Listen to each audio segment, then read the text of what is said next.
The palace shivered under the rumble of enemy engines.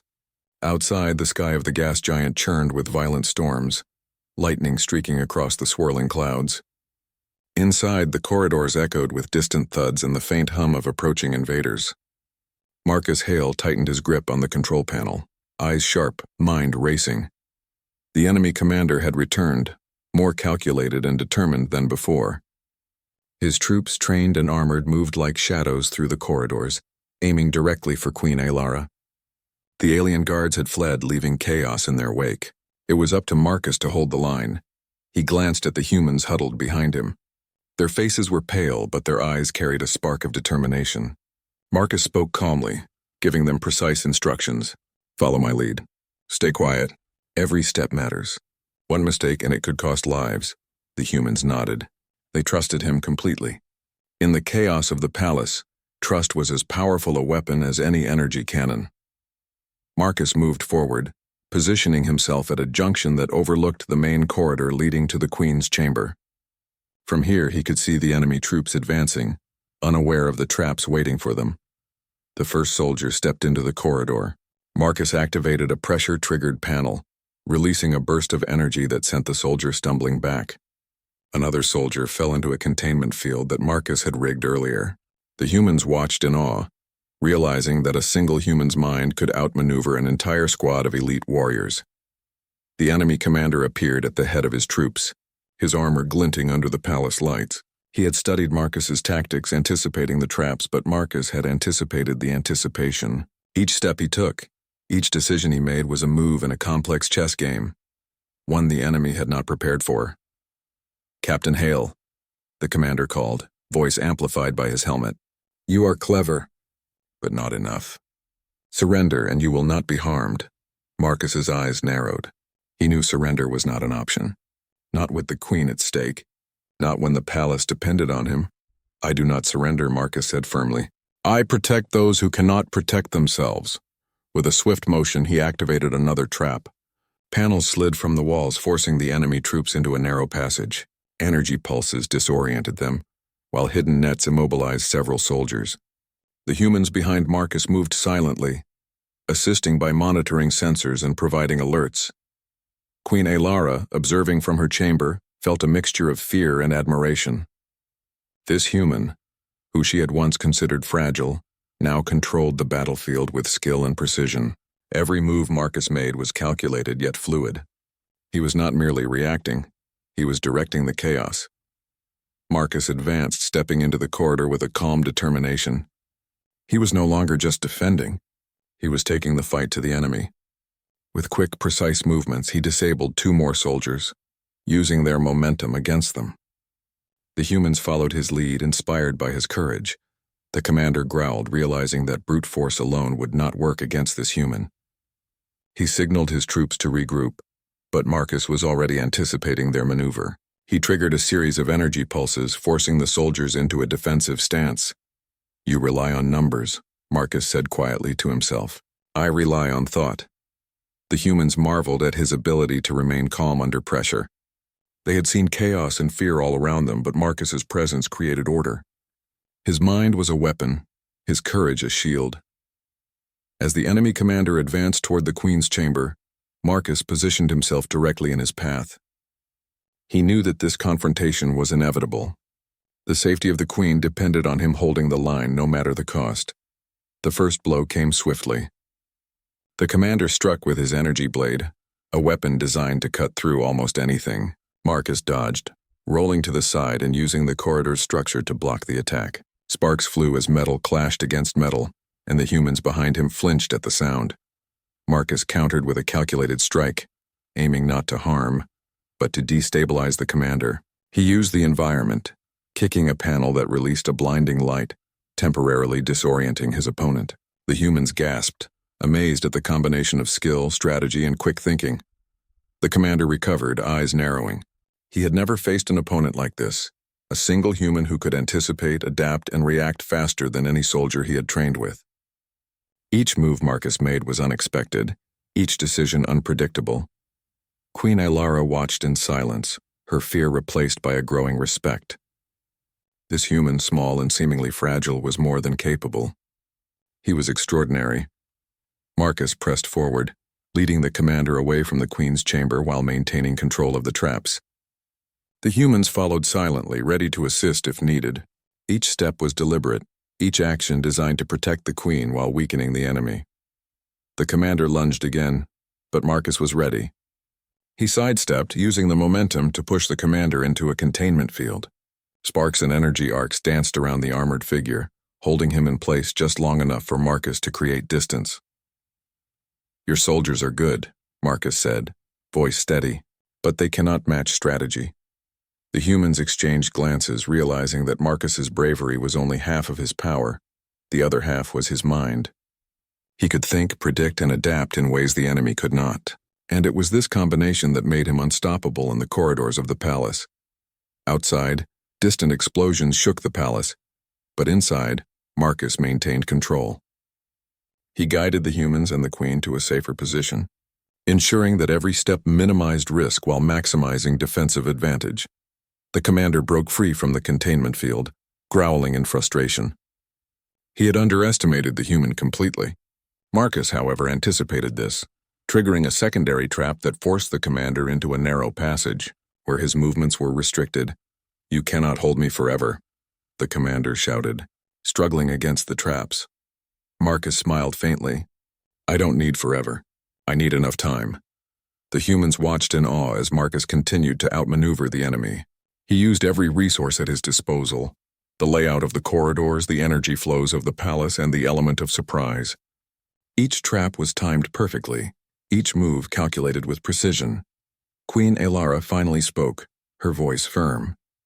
"Captain Hale, you are extraordinary. I have never seen courage like this, nor strategy this brilliant." Marcus nodded briefly, never taking his eyes off the commander. "I do what is necessary," he replied. "For the Queen, for the palace, for those who cannot defend themselves."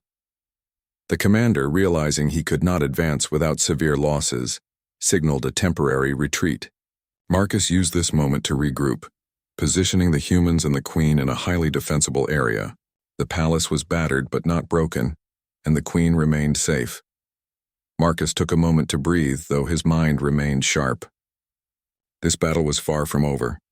The enemy would return, stronger and more determined.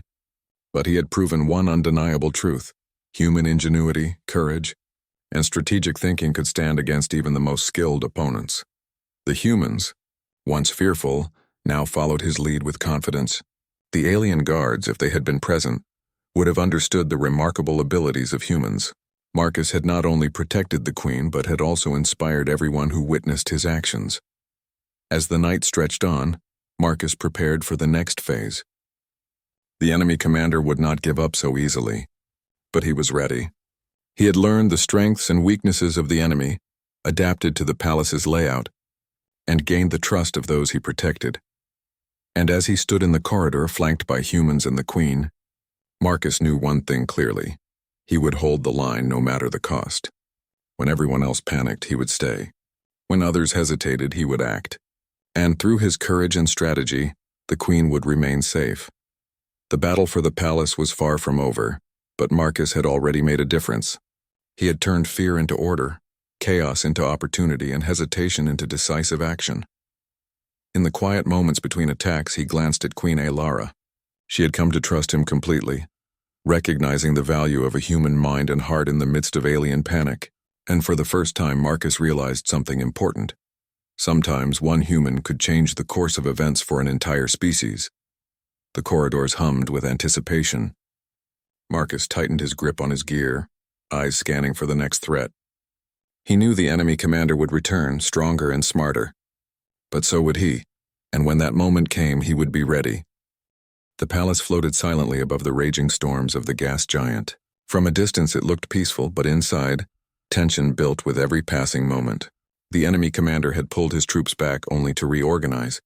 The next assault would be stronger, faster, and more dangerous than anything before. Captain Marcus Hale stood by the control table, scanning the holographic layout of the palace. His face was tired, his uniform marked with dust and energy burns, but his eyes remained sharp. Around him stood Queen Alara and the small group of humans who had survived so far. Their trust in Marcus was absolute. The enemy is regrouping, Marcus said calmly. They're learning from their mistakes. We need to be ready before they return. Queen Elara nodded. They will strike again, and they will not underestimate you this time. Marcus gave a faint smile. Then we'll make sure they regret trying. He studied the palace map carefully. The palace's structure was complex, filled with corridors, energy channels, and secret chambers. Most of the alien guards had abandoned their posts, leaving the Queen's fate in his hands. Marcus had turned the palace into a fortress using limited resources and human creativity. He began giving instructions in a calm, firm tone. Seal these 2 corridors. Redirect power from the gardens to the main hall. We'll make the energy fields our defense lines. If they try to force their way in, they'll meet resistance before they even see us. The humans moved quickly to follow his orders. Though none of them were soldiers, they worked with precision under Marcus's direction. He had taught them to think, to adapt, and to stay calm. Elara watched, quietly amazed. You humans, she said softly. You create strength from almost nothing. Marcus nodded without looking up. That's what we do best. When we don't have power, we make it. When we don't have weapons, we build them. We survive because we think. Moments later, the floor trembled again. A deep, thunderous sound echoed through the palace. The enemy fleet had begun their final push. The enemy commander's voice crackled through the comms, sharp and confident. This time, human, you will not stop us. The Queen belongs to us. Marcus looked up at the ceiling as though he could see the enemy above. We'll see about that. He turned to the Queen. Stay behind the second shield layer. Whatever happens, do not leave that room until I return. Queen Elara hesitated. Captain Hale, you have done enough. I cannot allow you to risk yourself further. Marcus shook his head. If I stop now, all this was for nothing. I stay until it's over. Before she could reply, the palace shook violently. The attack had begun. Bright flashes of energy struck the outer shields, filling the corridors with blue light. The hum of the engines grew louder, and distant explosions echoed through the halls. Marcus moved fast, coordinating defenses through the control panel. Shut down Section C3.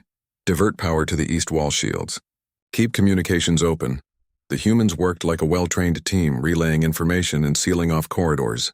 Every corner of the palace had become a battleground, and Marcus was its strategist. Then came the breach. A loud metallic crack split the air as the outer gate gave way. Enemy soldiers flooded through, their armor shining in the flickering light. But Marcus was ready. He triggered the first trap. A wave of compressed air blasted through the corridor, disorienting the invaders. The next moment, the lights went out, leaving the attackers in sudden darkness. Before they could react, a blinding flash burst behind them, forcing them to stumble. Now, Marcus ordered. The humans released energy barriers, cutting off the invaders' retreat. They were trapped between walls of energy. Unable to move freely, Marcus took advantage of the confusion, moving quickly through the side corridors. He used the palace's control system to seal doors and redirect power to specific choke points. The enemy commander, now furious, advanced with his elite guards. "Destroy everything! Bring me the Queen!" he shouted. But as they pushed forward, they encountered a new obstacle. The palace itself seemed to fight back. Doors closed in their path, the floors shifted beneath their feet, and energy surges forced them to retreat again and again. Queen Elara watched the battle unfold on the screens from her chamber. She saw Marcus everywhere at once, giving orders, rerouting systems, protecting his people. His calm voice guided everyone through chaos. She turned to one of the humans nearby. "Does he ever stop?" The human smiled weakly. "Not when lives are at risk, Your Majesty." In the corridor, Marcus crouched beside a broken panel, reconnecting wires with steady hands. Sparks flew, but he didn't stop. "Power rerouted," he said. "Activate Field 3. A strong energy wall surged to life, blocking the enemy's advance once more. The commander growled through his comms. "You can delay me, human, but you cannot win." Marcus wiped a line of sweat from his brow. "Winning isn't the goal," he said quietly. "Keeping her alive is." The commander pressed forward anyway. His forces managed to break through one of the sealed corridors, overwhelming the defenses. Explosions rocked the palace as the battle moved closer to the Queen's chamber. Marcus regrouped his small team in a narrow hallway. "This is where we make our stand," he said. "They think we'll run." "We don't run," the humans nodded firmly. Despite exhaustion, they stood beside him, ready to fight however they could. The enemy soldiers appeared at the far end of the hall, their armor gleaming. The commander stood among them, his weapon drawn. The tension was thick, every second stretching like eternity. Marcus took a deep breath. He knew this would be the hardest moment of all. He looked at the faces of the humans around him, tired, scared, but brave. "Remember," he said softly, "we're not here because we're the strongest. We're here because we're the ones who stay." Then the battle began, the corridor filled with blinding flashes of light as weapons fired. Marcus moved with speed and precision, using the environment as his greatest ally. He activated side vents to release clouds of vapor, creating cover. He redirected energy fields to trap soldiers in small sections. Every time the enemy thought they had cornered him, Marcus had another trick ready. His creativity seemed endless. Even the commander, seasoned and proud, began to realize that this human was unlike any opponent he had ever faced. The humans fought bravely, using makeshift defenses and improvised tools. Queen Elara's voice echoed faintly through the comms, filled with both fear and admiration. "Captain Hale, hold on. The palace is sending reinforcements from the outer fleet." Marcus smiled slightly. "Tell them to hurry." The fight dragged on, energy blasts shaking the walls. Marcus ducked behind a pillar as an explosion lit up the corridor. He emerged moments later, pressing a hand to his side where sparks had scorched his armor. Still, he kept moving. He reached a control station and activated the final defense protocol. The palace trembled as huge barriers rose between corridors, splitting the invading force. The sound was deafening, but it worked. The enemy was divided, confused, and losing ground. The commander roared in anger. "You think you can win, human?" Marcus looked across the corridor, meeting his gaze through the haze. "No," he said, voice steady. "I think I can survive long enough for you to lose," the commander charged, breaking through the smoke with determination. Marcus braced himself, using quick thinking rather than brute strength. He dodged, redirected, and triggered one final trap.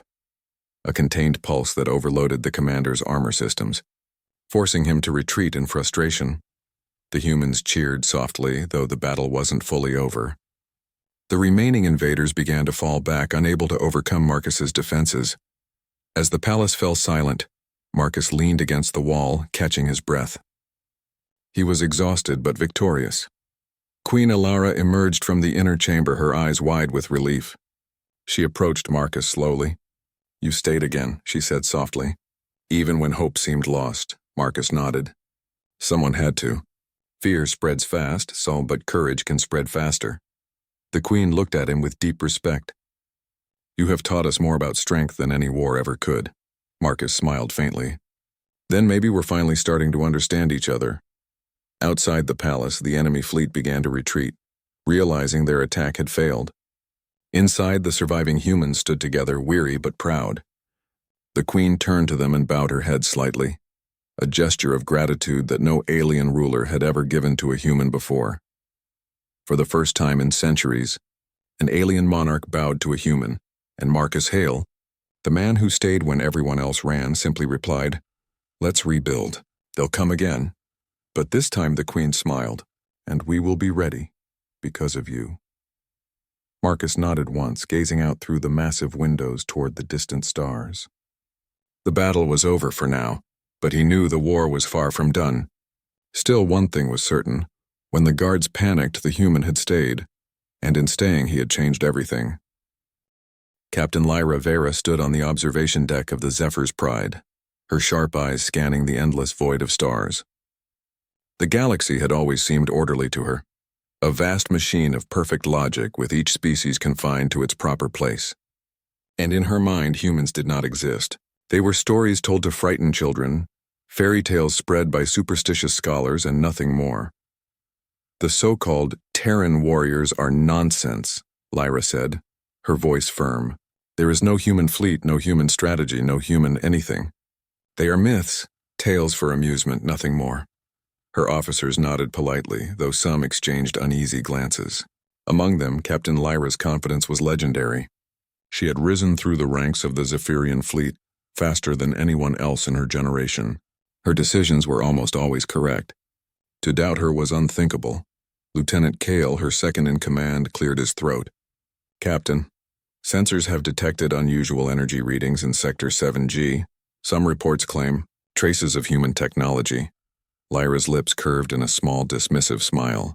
Traces, of course. Remnants of old civilizations, decayed machinery, nothing more. Humans would not survive in our galaxy.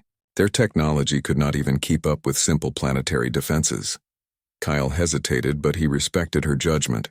He had learned long ago that arguing with Lyra was pointless. Still, he felt a chill run down his spine. The readings were strange. Odd, almost organic patterns of energy scattered across an uninhabited desert planet. They made no sense to anyone who knew conventional physics. "Prepare the landing crew," Lyra commanded. "We will investigate this human nonsense ourselves. If humans are truly a threat, I will see it with my own eyes. If they are myths, well, we will have another story to laugh about when we return." The fleet moved with precision. Sleek Zephyrian ships, polished and elegant, glided silently toward the remote planet. On board the Zephyr's Pride, excitement buzzed quietly among the crew. Humans had been dismissed as legends for centuries, yet here they were, appearing in reports hints of their existence. For many, this was the closest they would ever get to a real adventure. Lyra ignored the murmurs. Her mind was focused on one thing, proving humans were nothing. She had heard every story, every whispered tale of a human warrior who could defeat impossible odds. But to her, these stories were exaggerated. Like myths of dragons or ancient gods, the very idea that humans could be a serious threat amused her. The planet came into view. A barren desert world stretched beneath them, its surface jagged and harsh. Nothing moved. No settlements, no life signs, nothing that suggested a thriving civilization. Lyra's smile widened. "See," she said to her crew. "Nothing. Not a human in sight. We will find ruins, perhaps broken machines, and that will be the end of this story." The landing team prepared for descent. Their ships touched the planet's surface with minimal disturbance. Dust rose in slow, lazy clouds under the gravity's pull. Lyra led her team across the sandy terrain, scanning for anything unusual. Hours passed. They found remnants, twisted metal, strange structures partially buried beneath the sands, devices that no Zephyrian engineer could immediately identify. Lyra knelt beside one of the devices, examining it with clinical interest. It hummed faintly, a low vibration beneath her fingertips. "Interesting," she murmured, more to herself than to anyone else. "But primitive. Very primitive. A child could dismantle this in minutes. Certainly no human warrior lives here.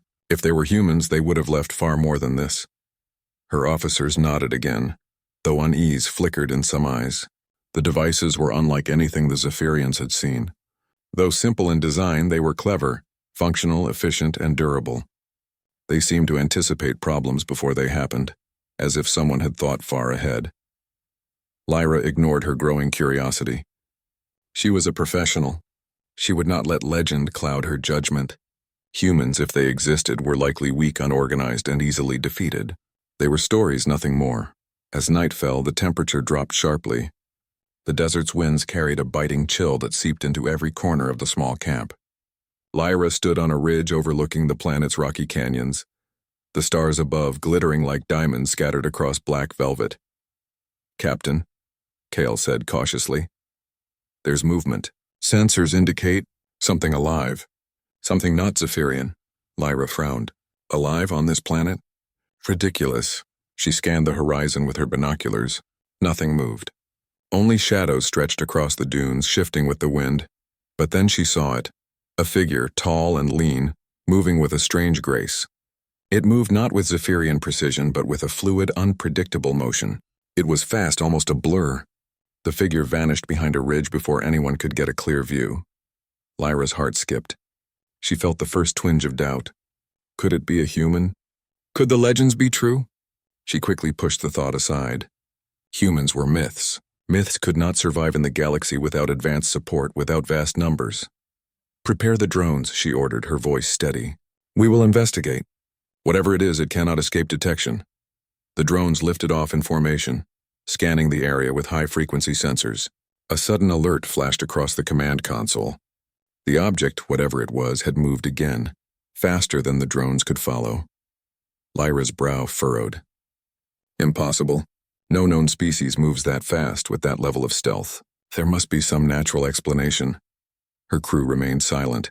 They knew her skepticism well enough to see the tension in her jaw, the slight tightening of her fingers on the console. Even Captain Lyra, unshakable and proud, felt a small knot of unease twist in her chest. The night passed slowly. The desert's silence pressed in, broken only by the hum of the drones and the whisper of the wind. Lyra returned to the observation ridge repeatedly, scanning, analyzing, seeking a rational explanation. Then, just before dawn, she saw it again. The figure emerged from the shadows, standing tall against the first light of the sun. It was humanoid, yes, but unlike anything Zephyrians had recorded. Its armor was sleek yet rugged, patched in places as if repaired countless times. Its weapon was strange, neither primitive nor fully advanced by Zephyrian standards. A curious combination of old-fashioned craft and ingenious engineering. Lyra's breath caught. For the first time, the stories she had dismissed as fairy tales looked real. And not only real, they looked dangerous. The figure paused, scanning the ridge where Lyra watched. There was intelligence in its eyes, awareness, and something else, confidence. A presence that could not be ignored. The human warrior, if that is what it was, seemed to sense her attention, standing calmly as if challenging her to see what it truly was. Lyra clenched her jaw. She could not believe it. She refused to believe it. Humans were myths. They could not possibly exist. And yet here it was, alive, standing before her. "Report," she barked at her crew, though her voice had an edge of uncertainty. "Captain, it's human," Kale said quietly. His voice was almost a whisper tinged with awe. It matches the legends. We cannot, it's incredible." Lyra stared, a mix of fear, disbelief, and curiosity flooding through her. She had laughed at these stories for years. And now she realized that what she had dismissed as fairy tales might be far more real, and far more dangerous than she had ever imagined. For the first time in her life, Captain Lyra Vera questioned her assumptions, and the human warrior, standing alone against the rising sun, waited. The desert sun climbed higher, painting the barren landscape in harsh gold and shadow. Captain Lyra Vera's mind raced. The figure she had seen at dawn, the so-called human warrior, was no ordinary being. It moved with a confidence and awareness she had never witnessed in any alien species. And yet she had to remain composed. She was a Zephyrian captain, trained to face threats with precision and authority. "Lieutenant Kyle," she said, her voice steady despite the tension in her chest. "Prepare the patrol drones. We need a closer look at this human. Keep a wide perimeter. I want full reconnaissance before we attempt contact." Kale nodded, though the awe in his eyes betrayed him. The entire crew had sensed the anomaly. Their sensors had captured readings unlike anything Zephyrians had ever cataloged. Energy signatures that fluctuated unpredictably, movement patterns that seemed almost organic in their unpredictability, and traces of equipment that were clever yet mysterious. The drones lifted from the sand, their sleek frames hovering silently above the desert floor. Lyra monitored the feed as the tiny machines scanned the area, sending back live images and energy readings. The human warrior had vanished. There was no trace of movement, no heat signature, no sound. Yet Lyra knew it was there. She felt it, an unspoken presence like the calm before a storm. Minutes stretched into an hour. The desert's heat shimmered in waves, distorting the horizon. And then, without warning, the human appeared. It was sudden, almost impossible. One moment the desert was empty, and the next, the warrior was standing atop a dune, eyes fixed on the approaching drones. Lyra's heart quickened. The figure was taller than the average human she had seen in old historical records, but more than that, it moved with perfect control. Every movement was deliberate, every stance purposeful. "Captain," Kale whispered, It's observing us." Lyra leaned forward, gripping the railing. "Let it observe. We are the hunters, not the hunted." The human warrior raised a hand, not in greeting but in a gesture that seemed to command the desert itself. The drones, as if responding to some unseen code, faltered in midair. One drifted sideways and crashed into the sand. Another suddenly powered down, its systems jammed. Lyra's eyes widened. "Impossible," she muttered. "No species can disable our drones remotely." Kale's voice trembled slightly. "Captain, it's human, the readings, it's like it anticipates every move." Lyra felt her confidence waver, but she forced herself to remain calm. "We will approach. Maintain formation, but stay at a safe distance. We need information, not casualties." The landing team advanced carefully, boots crunching in the dry sand. The warrior did not move. It simply watched, eyes scanning, as if reading the very intentions of the Zephyrian crew. There was no fear, no hesitation, only focus. Lyra stepped forward, raising her hand in the universal gesture of communication. "We come in peace," she announced. Her voice echoed across the desert, firm and commanding. The human warrior tilted its head slightly, studying her. Then, without a word, it moved, fast. Faster than any Zephyrian could follow. Within moments, it had closed the distance between them and was gone again, disappearing behind a jagged ridge. Kyle looked at Lyra, alarmed. "Captain, it's too fast. Our sensors can't track it." Lyra's mind raced. She had expected resistance, perhaps confusion, maybe even fear. But this was something else entirely. Humans, if they were real, were not merely warriors. They were predators in their own right. Strategic, adaptable, and deadly precise. "Split the team," she commanded. "We surround it. No sudden movements. Observe and record everything. Do not engage unless necessary." The Zephyrians fanned out, moving through the dunes with careful precision. Their scanners picked up brief traces, footprints, heat signatures, dust stirred by movement, but every time they closed in, the human was gone. It was as if the desert itself was aiding its stealth. Lyra frowned. "It's not hiding. It's controlling our perception, anticipating us. This is remarkable." Hours passed. The sun dipped toward the horizon, painting the desert in shades of orange and red. Lyra's patience was tested, but she refused to show frustration. She needed to understand this human, to see the truth with her own eyes. Finally, as the last light of day faded, the human warrior emerged from the shadows. It was closer now, standing in a shallow canyon, partially hidden behind jagged rocks. Lyra's breath caught. The figure was calm, confident, and utterly unafraid. Lyra raised her hand again. "We mean no harm. We seek only understanding. Identify yourself." The human warrior did not respond verbally. Instead, it shifted its stance, the motion precise and fluid. Then, in an astonishing display, it leapt forward, not clumsily, but with perfect control, landing silently before the Zephyrian patrol. In an instant, it disabled a patrol drone with a single, precise strike, rendering it inoperative. The crew gasped. The efficiency, the speed, the intelligence, it was unlike anything they had ever witnessed. Lyra felt her previous certainty crumble. Every story she had dismissed, every legend she had mocked, now seemed possible, and more than possible. It seemed inevitable. The human warrior did not attack further. It stood, observing the Zephyrians as if assessing their skill, their intent. Lyra realized with a shock that it could have destroyed them easily. And yet, it had not. There was strategy, discipline, and intelligence in every move. Kale whispered, "Captain, it's not just a warrior. It's human, but evolved, trained, beyond our understanding." Lyra's mind raced. She had always believed in the superiority of the Zephyrian fleet, in their technology, their strategy, their perfect order, and yet here was a being, one human, who had outmatched them at every turn. "Hold position," she ordered, though her voice was tight with tension. "We observe, we learn. We do not engage unless necessary." The human warrior took a cautious step back, as if acknowledging the command. Then, with a sudden burst of speed, it disappeared into the canyon, leaving only footprints in the sand.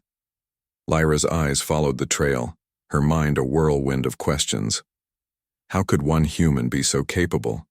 How could legends, stories from centuries past be true? And what did this mean for the galaxy? The crew remained silent, each member lost in thought. The desert was empty again, the wind carrying a quiet whisper across the dunes. But Lyra knew the human was still out there, watching, waiting, assessing. "Prepare the camp," she said finally, her voice steady. "We stay here tonight. Keep scanners active. Do not let it escape our observation." As night fell, Lyra sat on the ridge, staring at the stars. She had faced many battles, commanded fleets, and dealt with countless species, but nothing had prepared her for this. The human warrior had changed everything. In the quiet, she thought of the stories she had mocked, the legends of human courage, intelligence, and resilience. She had called them fairy tales, dismissing them without question. And now, standing before the reality of one living human warrior, she understood the truth.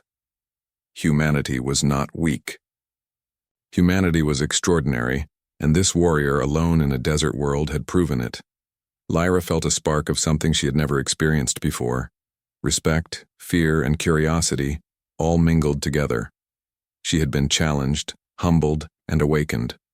And she knew without a doubt that the coming days would test her in ways she could not yet imagine. The human had made the first move. And the Zephyrians, for the first time in their history, were no longer the hunters. They were the ones being watched. The desert had grown strangely calm.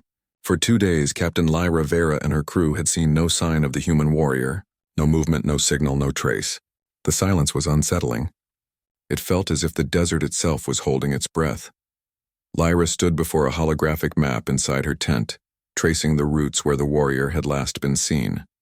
Every pattern, every clue pointed toward one thing, a location deep beneath the dunes hidden from orbit scans. Something was there, and Lyra needed to know what it was. Lieutenant Kale entered quietly. "Captain, we have detected faint power readings underground. They match human technology signatures." Lyra looked up sharply. "How deep?" "About 200 meters, Kale replied. "The entrance seems hidden inside a canyon nearby. It's strange. The power levels rise and fall as if something below is alive." Lyra's eyes narrowed. "Alive?" She straightened. "Prepare an exploration team.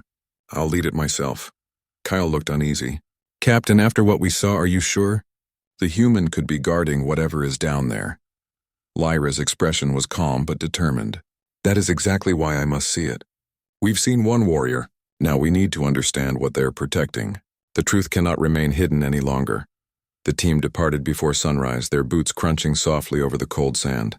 The canyon stretched before them, vast, silent, and dark. The entrance was almost invisible, concealed beneath layers of stone and sand as if someone had carefully hidden it from the world. Lyra knelt beside the opening. "Scan it," she ordered. Kale's scanner hummed. Metal structures below, tunnels, chambers, and multiple life forms. Human without doubt. The team exchanged startled glances. Lyra felt a strange rush of excitement and unease. For years she had called humans fairy tales. Now she stood at the edge of their reality. "Open it," she commanded softly. The rock shifted with a deep rumble as the Zephyrians cleared the entrance. A faint light flickered from below, a warm golden glow that contrasted sharply with the cold desert above. Lyra descended first. The air grew cooler as she moved down a spiral passage carved from the stone. Her boots touched metal flooring and she stopped in astonishment. Before her stretched a vast underground complex, simple yet efficient. Machines hummed quietly, powered by technology that seemed both ancient and advanced. Dozens of humans moved through the tunnels, working together in perfect coordination. Some wore protective gear, others repaired machinery, monitored systems, or studied data screens glowing softly on the walls. Kale whispered in disbelief, "There are so many of them." "Captain, this is a settlement." Lyra's eyes widened. "They've survived." "Hidden here. For how long?" The humans had not noticed the Zephyrians yet. Lyra observed them carefully. Their movements were purposeful, disciplined, but there was something more, an energy she could not describe. Every gesture, every word exchanged carried a sense of unity, of trust. Then she saw the warrior. The same figure who had faced them on the surface now stood near a large generator, speaking quietly with two others. Without armor, the warrior looked different, calm, human, yet still carrying that unmistakable presence. Lyra realized this was not just a soldier. It was a leader. Before she could speak, the human warrior turned, as if sensing her presence instantly. The room grew quiet. Every human stopped and looked toward the Zephyrian team. Lyra raised her hands slowly, palms open. "We mean no harm," she said clearly. "We came to understand who you are." The human warrior stepped forward. His expression was calm, his voice steady when he spoke. "You should not have come here, Zephyrian. This place is not for those who seek control." Lyra studied him carefully. "We do not seek control. We seek the truth. For centuries, your kind has been considered myths, and yet here you stand, alive, strong and hidden from the galaxy." "Why?" The warrior paused. His eyes held both kindness and sadness. "Because myths are safer than reality. If the galaxy believes humans are gone, it leaves us in peace." Lyra frowned. "You hide because of fear?" "Not fear," the warrior replied. "Wisdom. We learned long ago that power invites danger. We survived by staying unseen. But now you have found us." Lyra glanced around at the settlement. The walls were lined with old banners marked with faded human symbols. Machines that looked centuries old still worked flawlessly. There was ingenuity in everything, a kind of beauty born from struggle. "You live simply," Lyra observed quietly. "Yet everything here is efficient. You've built a world out of nothing." The warrior smiled faintly. "Humans adapt. We do not give up. Even when the universe forgets us, we find ways to survive." Lyra was silent for a moment. She felt something deep inside, admiration mixed with regret. She had mocked humans her entire life, and yet here they were, proving that strength was not about technology or numbers, but about spirit. "Tell me," she said softly, "why did you attack my patrols?" The warrior's expression grew serious. "To protect my people. I needed to see what you were. Enemies or explorers. You did not destroy. You observed. That is why you are still alive." Kyle stiffened at the words, but Lyra only nodded. "Then perhaps we have misunderstood each other." "Perhaps," the warrior said. "But misunderstanding is dangerous. Many before you came with curiosity and left with fear." Lyra's gaze met his. "I am not afraid."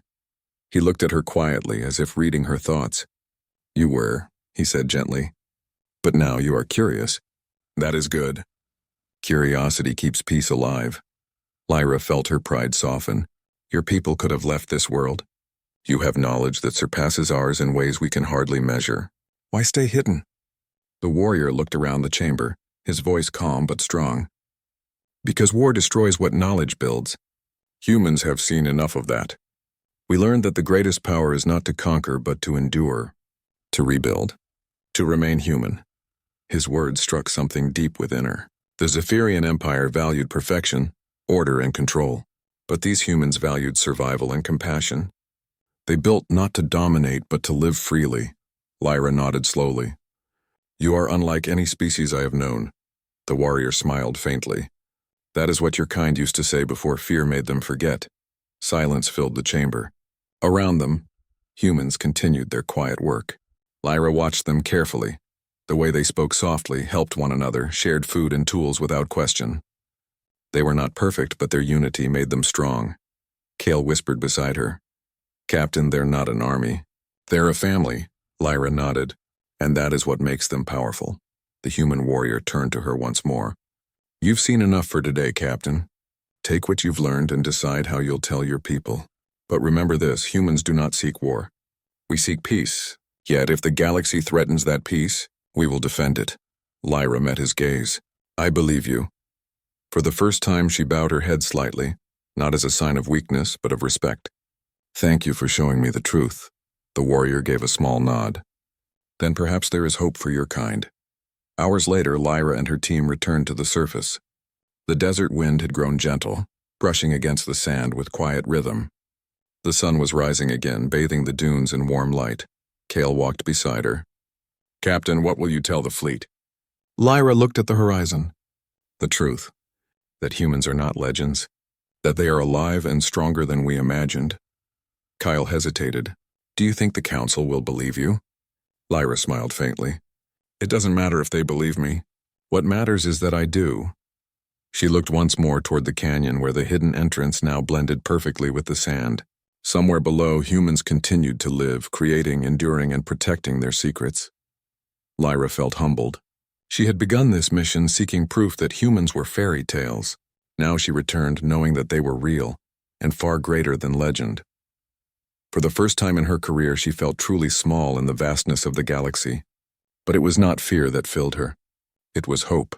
Because if humanity could survive this long hidden and forgotten, then perhaps there was still something noble and unbreakable left in the universe.